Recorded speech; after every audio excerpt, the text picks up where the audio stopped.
Thought factor in achievement. Dreams are the seedlings of realities. All that a person achieves and all that they fail to achieve is the direct result of their own thoughts, their own thinking. In a justly ordered universe, where loss of calmness would mean total destruction, individual responsibility must be absolute. A person's weakness, strength, purity and impurity, are their own, and not another person's. They are brought about by themselves, and not by another, and they can only be changed by themselves, never by another. Their suffering and their happiness are evolved from within. As they think, so they are; as they continue to think, so they remain. A strong person cannot help a weaker person unless that weaker person is willing to be helped, and even then the weak person must become strong of themselves. They must, by their own efforts, develop their strength which they admire in another. It has been usual for people to think and to say, many men are slaves because one is an oppressor, let us hate the oppressor.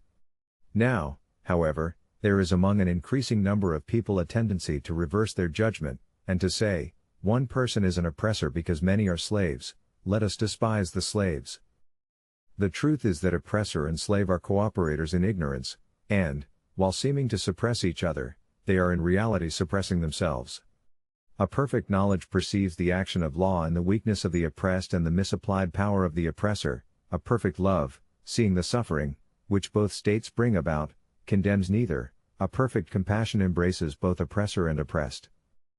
He who has conquered weakness, and has put away all selfish thoughts, belongs neither to oppressor nor oppressed. He is free. A person can only rise, conquer, and achieve by lifting up their thoughts. They can only remain weak, hopeless, and miserable by refusing to lift up their thoughts.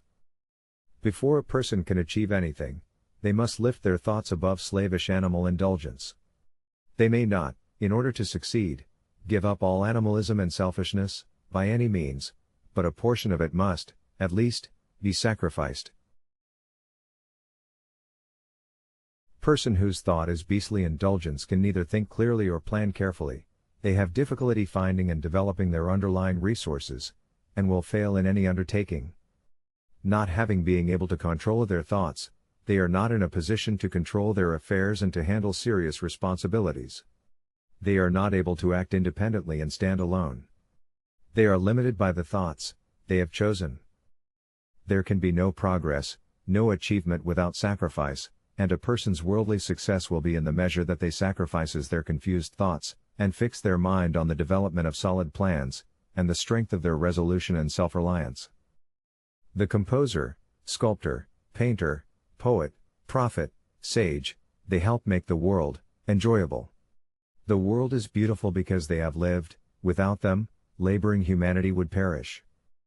He who cherishes a beautiful vision, a lofty ideal in his heart, will one day realize it.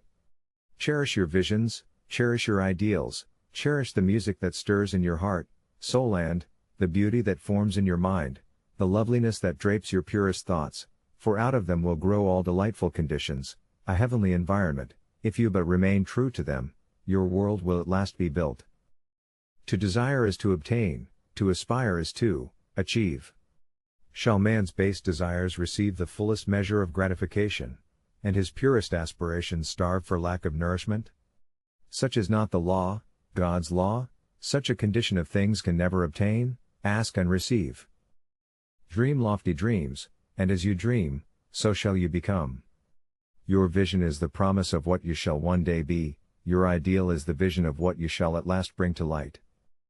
The greatest achievement was at first and for a time a dream. The oak sleeps in the acorn, the bird waits in the egg, and in the highest vision of the soul a waking angel stirs. Dreams are the seedlings of realities. Your circumstances may be unpleasant, but they shall not long remain so if you but perceive an ideal and strive to reach it. You cannot travel within and stand still without. And you, too, will realize your vision, not the idle wish of your heart, be it corrupt or beautiful, or a mixture of both, for you will always be attracted toward that which you, secretly, most love. Into your hands will be placed the exact results of your own thoughts. You will receive that which you earn, no more, no less. Whatever, wherever, your present environment may be, you will remain, or rise with your thoughts, your vision, your ideal.